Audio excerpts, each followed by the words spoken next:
Siang pemirsa, Sumatera Utara hari ini siang kembali hadir menjumpai Anda.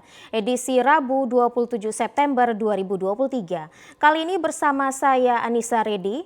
Pemirsa, tim redaksi kami telah menghimpun sejumlah informasi aktual seputar Sumatera Utara untuk Anda.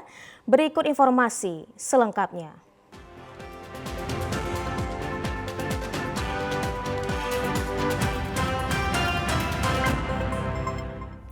Informasi pertama pemirsa, Wali Kota Medan Bobi Afif Nasution mencopot Kepala Dinas Pendidikan dan Kebudayaan Kota Medan Laksamana Putra Siregar. Pencopotan itu dilakukan sebagai bentuk evaluasi dari beberapa kasus yang terjadi di ruang lingkup pendidikan di Kota Medan. Bobi menyebut beberapa kasus menjadi bahan evaluasi, namun menantu Presiden Jokowi tersebut menepis kabar soal putra dicopot karena kasus guru SMP Negeri 15 Medan yang mengaku gaji ditahan oleh kepala sekolah dan viral di media sosial. Sebelumnya viral di media sosial, sejumlah guru SMP Negeri 15 Medan menangis akibat gaji ditahan oleh kepala sekolah. Belakangan diketahui ternyata penyebab dari permasalahan ini ialah adanya sejumlah guru yang mengajar di sekolah lain dan juga minimnya absen. Terkait hal tersebut, Bobi mengatakan putra dicopot karena evaluasi terhadap beberapa kasus di Disdikbud dan juga di sejumlah sekolah yang ada di Kota Medan. Wali Kota Medan tersebut enggan merinci kasus yang ada, namun Bobi berharap langkah yang diambilnya itu menjadi penyegaran di Disdikbud. Biasalah bergantian ini kan. Apa yang menjadi pertimbangan kita Pak Wali untuk mengganti Disdikbud? Ya tentunya untuk penyegaran di Dinas Pendidikan, untuk bisa juga penyegaran di Dinas Perpustakaan, ya untuk perbaikan-perbaikan ke depannya mudah-mudahan. Siapa yang menjawab jadi PLT-nya atau PLH-nya Pak Wali? PLT-nya baru tadi saya tanda tangan nggak salah itu dari ULP Pak Alek gitu. Ada hubungannya sama SMP 15 kemarin kasus itu? Enggak lah, semuanya pasti kan kita menjadikan bahan evaluasi apakah beberapa kasus yang ada di Dinas Pendidikan, di sekolah-sekolah gitu. Sementara itu pemirsa, Majelis Hakim Pengadilan Negeri Medan memvonis AKBP Akirudin Hasibuan dengan pidana penjara selama 6 bulan. Akirudin dinyatakan bersalah melakukan ancaman kekerasan terhadap orang lain. Terdakwa Akirudin Hasibuan, mantan perwira di Kepolisian Daerah Sumatera Utara, kembali menjalani sidang yang beragendakan pembacaan putusan dalam kasus penganiayaan kepada Ken Admiral di Pengadilan Negeri Medan, Jalan Pengadilan Medan kemarin. Sebelumnya jaksa menuntut terdakwa dengan hukuman 21 bulan penjara karena terlibat dan membiarkan anaknya melakukan penganiayaan kepada Ken Admiral.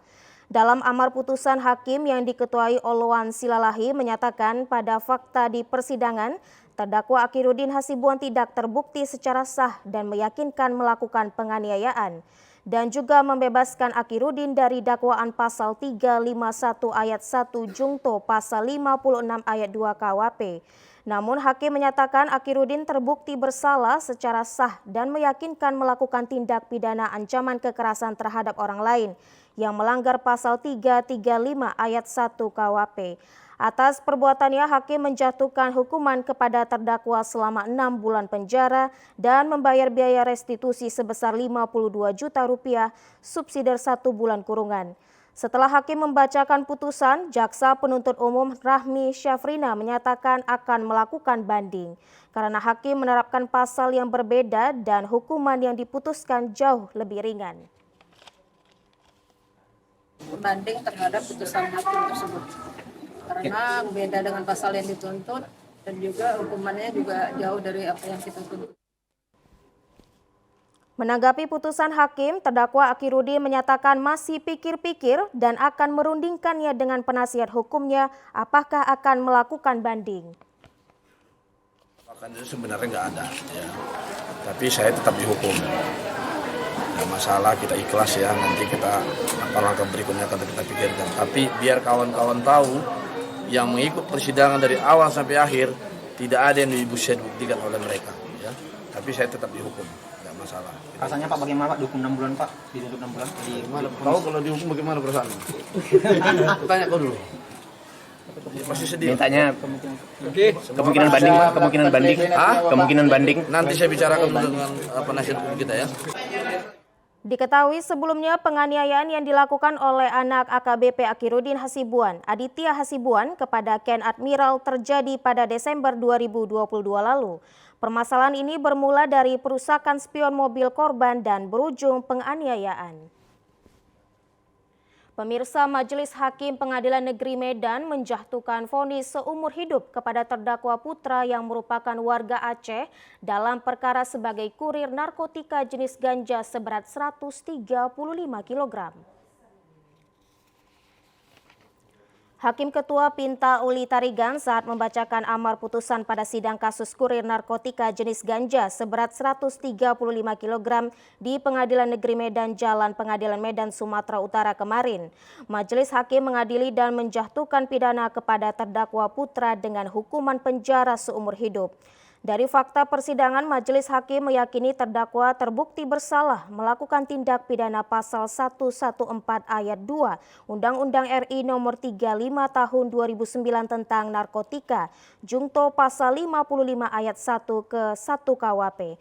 Perbuatan terdakwa tidak mendukung program pemerintah dalam memberantas narkoba.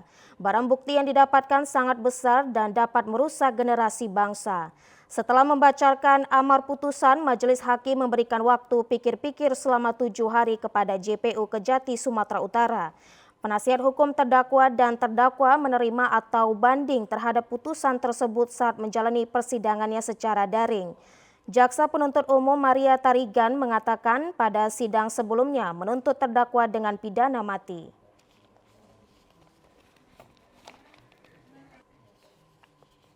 Putra tadi seperti apa, Bu, untuk tenang? Si Putra itu dia 135 kilogram ganja. Dan terakhir tuntutannya tadi, Bu? Mati juga. Berarti Jadi kan wajib banding juga. banding. Sama seperti ML. Sebelumnya petugas Ditres Narkoba Polda Sumatera Utara mendapatkan informasi adanya peredaran narkotika jenis ganja dari Aceh ke Medan. Terdakwa ditangkap dengan 2 temannya di 2 lokasi yang berbeda. Sementara itu pemirsa, Majelis Hakim Pengadilan Negeri Medan menjatuhkan vonis penjara seumur hidup kepada terdakwa Muhammad Yakob yang merupakan warga Aceh dengan perkara menjadi kurir narkotika jenis sabu seberat 20 kg. Sempat dituntut hukuman mati oleh Jaksa Penuntut Umum, Muhammad Yakob mendapatkan vonis penjara seumur hidup di Pengadilan Negeri Medan, Jalan Pengadilan Medan pada Selasa sore. Sidang pembacaan vonis yang berlangsung secara offline dan dipimpin oleh Hakim Ketua Pinta Uli Tarigan meyakini terdakwa terbukti dan bersalah melakukan tindak pidana pasal 114 ayat 2 Undang-Undang RI nomor 35 tahun 2009 tentang narkotika sebagaimana dakwaan primer, tanpa hak atau melawan hukum, menawarkan untuk dijual, membeli, menerima, dan menjadi perantara dalam jual beli, serta menukar dan menyerahkan narkotika golongan 1 jenis sabu seberat 20 kg. Terdakwa dinilai tidak mendukung program pemerintah dalam pemberantasan narkoba, berpotensi merusak generasi bangsa dan terdakwa telah menikmati pendapatan menjadi kurir narkoba. Jaksa Penuntut Umum Maria Tarigan sempat menuntut terdakwa Muhammad Yakob dengan pidana mati, namun putusan Majelis Hakim lebih ringan dari tuntutan tersebut. Setelah membacakan amar putusan, JPU Kejati Sumatera Utara Maria masih melakukan pikir-pikir selama 7 hari ke depan untuk menerima atau banding dalam putusan tersebut. Karena kan itu kami tuntutan kami mati ya Pak ya, jadi kami secara hukumnya kalau dia diputus seumur hidup kami wajib menyatakan banding. Sesuai dengan barang bukti yang ada dari penetapan pengadilan, maka barang bukti yang saat ditemukan pada saat di TKP adalah 20 kg. Dan saksi juga dari pihak kepolisian semua menyatakan kalau barang bukti yang ditemukan pada saat itu adalah 20 kg. Safarudin sebagai penasehat hukum terdakwa Muhammad Yakob menghormati amar putusan yang dibacakan oleh Majelis Hakim Pengadilan Negeri Medan tersebut. Penasihat hukum terdakwa dan terdakwa akan melakukan banding. Pemirsa, seorang pemuda di Kota Medan menjadi korban begal. Beruntung korban tidak mengalami luka, namun sepeda motor milik korban berhasil dirampas oleh kawanan begal yang diduga merupakan sekumpulan remaja. Rekaman CCTV ini merekam detik-detik aksi kawanan begal yang beraksi merampas sepeda motor seorang pemuda di Jalan Halat, Kota Medan, Sumatera Utara. Korban diduga hendak pulang ke rumahnya ini telah diikuti oleh kelompok begal yang berjumlah 6 orang. Posisi jalanan yang sepi karena dini hari membuat sekelompok begal langsung memepet sepeda motor korban hingga korban terjatuh. Tidak ingin mengalami luka akibat senjata tajam yang diacukan oleh para pelaku, korban memilih kabur dan meninggalkan sepeda motornya. Namun nahas, sepeda motor korban yang kuncinya masih tertinggal berhasil dirampas dan dibawa kabur oleh kawanan begal tersebut. Salah seorang warga sekitar, Heri, mengatakan saat kejadian ia sedang tertidur pulas. Keesokan harinya sekelompok pemuda mendatangi rumahnya dan meminta rekaman CCTV. Saat diputar benar terlihat aksi pembegalan yang terjadi pada dini hari itu. Cerita dari korban, beliau dari nggak salah dari Jalan Puri ingin pulang ke rumah, melewati rupanya terekam lah, nampaklah kelihatan di kamera CCTV kami. Ada berapa orang bang yang di kamera itu terekam bang? Sekitar 6 orang. Pelakunya ya, yang nampak, memang nampak semua, pelakunya kelihatan semua, bawa parang juga ada juga. Bawa sajam ya? Iya. Ada sempat dilukai korban bang? Kalau dari apanya nggak ada, soalnya korban nggak ada luka-luka, tidak ada. Korban telah membuat laporan ke Polsek Medan Area. Korban berharap sepeda motornya dapat ditemukan kembali dan para pelaku dapat segera ditangkap agar aksi serupa tidak terulang kembali. Pemirsa, kecelakaan terjadi di Jalan Lintas Lubuk Pakam, Bangun Purba antara sepeda motor dengan becak bermotor yang mengakibatkan seorang bidan yang bertugas di salah satu puskesmas di Kabupaten Serdang Bedagai meninggal dunia di lokasi kejadian. Dalam rekaman video amatir terjadi laka lantas di Dusun 1, Desa Sialang, Kecamatan Bangun Purba, Kabupaten Deli Serdang. Terlihat kedua kendaraan mengalami kecelakaan dalam kondisi rusak parah. Dari peristiwa laka lantas ini, seorang pengendara sepeda motor meninggal di lokasi kejadian. Korban merupakan warga Kota Medan yang sedang bekerja sebagai bidan di salah satu puskesmas yang ada di Serdang Bedagai. Kejadian bermula saat sepeda motor Honda yang dikendarai korban datang dari arah Bangun Purba menuju arah Lubuk Pakam. Kemudian korban hendak memotong kendaraan di depannya dan bertabrakan dengan becak bermotor yang sedang membawa muatan material atap seng. Dari kejadian ini mengakibatkan seorang bidan menjadi korban dan meninggal dunia dengan kondisi tubuh mengenaskan di lokasi kejadian. Kanit Gakum Polresta Deli Serdang, Ibtu Robertus Gulto mengatakan korban meninggal dengan kondisi tragis, sementara pengemudi becak bermotor mengalami patah kaki sebelah kiri dan sudah mendapatkan perawatan di Rumah Sakit Amri Tambunan, Lubuk Pakam. Kami simpulkan di sana terjadi kecelakaan antara sepeda motor dengan becak bermotor yang merenggut jiwa korban. Yang setelah kami ke sana sebelumnya sudah dievakuasi jenazah korban di Rumah Sakit Umum Amri Tambunan. Kejadiannya diduga ini si korban ini mendoli dari sebelah kanan, ada mobil depannya. Tapi untuk lebih jelasnya kami masih mendalami perkara ini sehingga terjadinya kecelakaan yang merenggut nyawa korban. Kedua korban langsung dievakuasi ke Rumah Sakit Amri Tambunan dan untuk korban meninggal telah dibawa ke rumah duka. Pihak kepolisian masih melakukan penyelidikan untuk penetapan tersangka dalam kasus laka lantas ini. Diduga tidak melihat sepeda motor yang melintas di persimpangan saat hujan, satu unit mobil dan sepeda motor terlibat kecelakaan lalu lintas. Akibatnya korban yang mengendarai sepeda motor terluka dan supir mobil diduga melarikan diri. Dari CCTV merekam detik-detik kecelakaan lalu lintas yang terjadi di persimpangan Jalan Seibatang Serangan pada Senin sore. Sepeda motor yang diduga melaju dengan kecepatan tinggi datang dari arah Jalan Iskandar Muda menuju Jalan Wahid Hashim. Sementara mobil datang dari arah Jalan Seibatang Serangan menuju Jalan Abdullah Lubis. Diduga tidak melihat sepeda motor yang melaju, mobil minibus berwarna hitam ini menabrak sepeda motor yang melaju kencang. Setelah menabrak sepeda motor, supir mobil ini diduga kabur dan meninggalkan korban yang terkapar di jalan. Saksi mata di lokasi, Yani, mengatakan peristiwa terjadi saat ia hendak menutup warungnya. Tiba-tiba suara dentuman keras terdengar dan melihat korban sudah terkapar di tengah jalan. Warga sekitar dan pengendara sempat berteriak dan mengejar mobil yang menabrak motor tersebut, namun supir mobil berhasil kabur dari kejaran warga. Sementara kondisi korban saat ini dievakuasi warga mengalami luka-luka yang cukup serius. Langsung dibawa ke rumah sakit terdekat untuk mendapatkan perawatan medis. Kayaknya tahu dia mereka, karena kan agak masuk ke berdua. Pas ada ke sana, tiba-tiba dengar suara gerbang gitu kan. Tahu-tahu cowok itu langsung terkapar di situ dan terkapar, ya udah sandar gitu ya. Masyarakat banyak lah kan berdatangan kan membantu. Ibu sampai teriak sama yang mobil yang nabrak itu, kencang arah ke sana kan. Ibu bilang kejar. Ibu bilang terus anak-anak itu pada ngejar, cuman ngejarnya pakai kaki gitu, jadi nggak dapet kan. Kasus kecelakaan ini sedang ditangani unit Laka Polsek Medan Baru. Polisi sudah mengumpulkan barang bukti rekaman CCTV dan memintai keterangan sejumlah saksi. Pemirsa, kami akan segera kembali dengan sejumlah informasi lainnya. Tetaplah bersama kami di Sumatera Utara hari ini siang.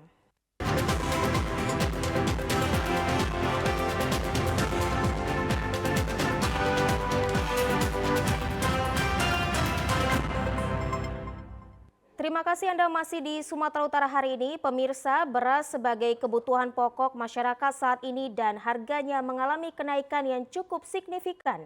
Rata-rata harga beras mengalami kenaikan 1.000 hingga 2.000 ukuran karung. Harga beras yang hampir 2 bulan terakhir mengalami kenaikan terjadi di pasar tradisional di wilayah Medan Utara, termasuk di Pasar Impres Jalan Jawa, Kelurahan Belawan 2, Kecamatan Medan Belawan, Kota Medan. Saat ini para pedagang menjual beras premium atau IR 64 dengan harga Rp15.000 per kilogramnya. Sedangkan beras seberatnya 10 kg naik menjadi Rp129.000 dan harga Rp132.000 tergantung kualitas dan juga merek berasnya.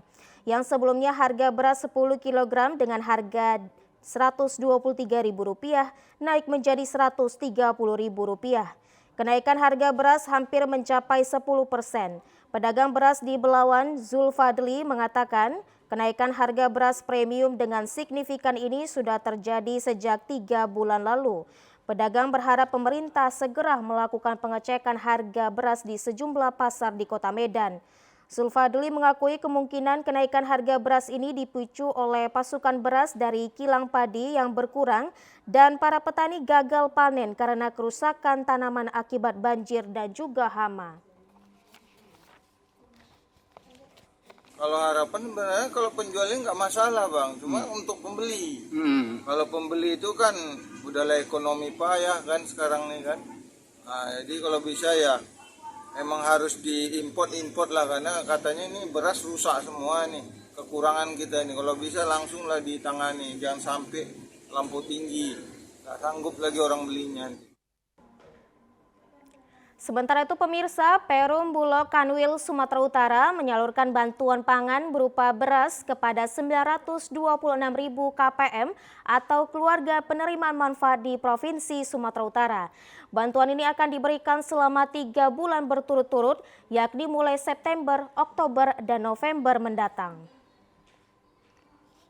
Bekerjasama dengan PT Pos Indonesia selaku pemegang data keluarga penerima manfaat, Perum Bulog Sumatera Utara menyalurkan bantuan berupa beras kepada 926.000 keluarga penerima manfaat di Sumatera Utara.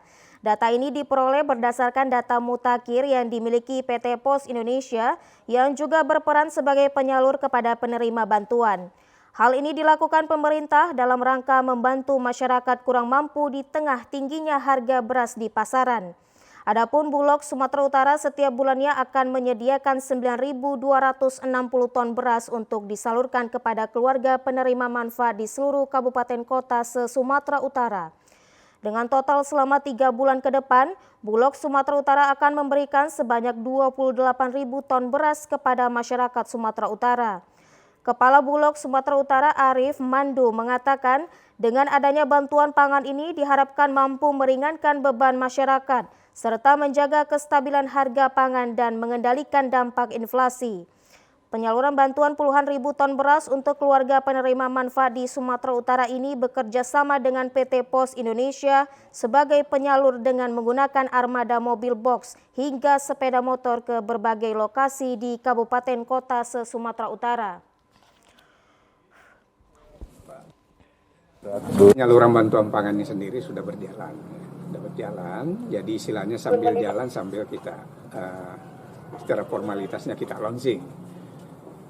Pagu untuk Sumatera Utara kurang lebih 9.260 ton per bulan ya, atau 926.000 kpm untuk 33 kabupaten kota se-Sumatera Utara. Staf ahli Gupsu Bidang Ekonomi Keuangan Pembangunan Aset dan Sumber Daya Alam Haryanto Butar-Butar menyebutkan dengan kebijakan pemerintah pusat melalui bantuan pangan ini, pemerintah Provinsi Sumatera Utara merasa terbantu di tengah tingginya harga beras di pasar yang disebabkan El Nino. Meskipun stok beras di Sumatera Utara masih cukup aman, namun dengan masih tingginya harga beras di pasaran membuat Pemprov Su tetap mengawal dengan menyalurkan pangan beras. Dengan adanya kondisi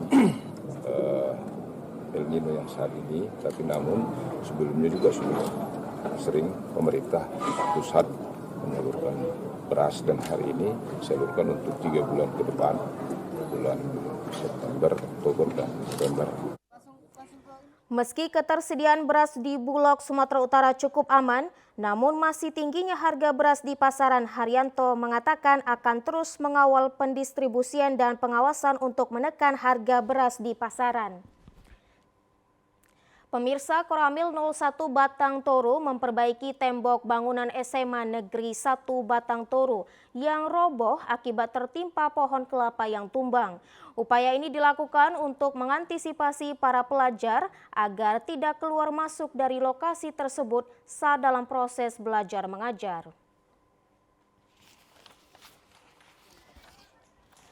Dipicu hujan deras disertai angin kencang di Kecamatan Batang Toru, Kabupaten Tapanuli Selatan mengakibatkan pohon kelapa tumbang hingga menyebabkan tembok bangunan SMA Negeri 1 Kelurahan Aik Pining mengalami kerusakan. Bangunan tembok yang roboh sepanjang 15 meter berbatasan dengan rumah warga. Komandan Koramil 01 Batang Toru, Kapten Infanteri Halason Sirait, berinisiatif memperbaiki bangunan tembok sementara dengan menggunakan seng untuk mengantisipasi para pelajar agar tidak keluar masuk dari lokasi tersebut. Aksi mulia prajurit TNI Koramil 01 Batang Toru yang mengerjakan perbaikan pembangunan tembok sekolah ini sangat bermanfaat bagi pelajar untuk tetap menerapkan disiplin. Hal ini merupakan salah satu wujud kemanunggalan TNI dengan rakyat, juga sebagai wujud kepedulian TNI terhadap pendidikan, khususnya di wilayah binaan Koramil 01 Batang Toru. Dan Ramil 01 Batang Toru, Kapten Infanteri Halason Sirait dengan menutupi tembok menggunakan seng, berharap agar para pelajar tidak lagi keluar masuk dari lokasi tersebut untuk mengantisipasi niat jahat pelajar yang meninggalkan kelas pada saat jam pelajaran. Jadi cukup besar manfaat tembok yang kami tutup sementara dengan seng, sehingga siswa-siswi tidak lagi lewat dari jalan tersebut dan tidak ada lagi niat-niat jelek dari siswa untuk melakukan cabut di saat jam pelajaran. Untuk dukungan yang kami lakukan itu adalah inisiatif kami sendiri, swadaya kami sendiri, dan kami ingat pesan dari Bapak Kasat, peduli kasih. Kita harus peduli dengan masyarakat, terlebih yang dekat dengan lingkungan instansi kami Koramil 01 Batang Toru.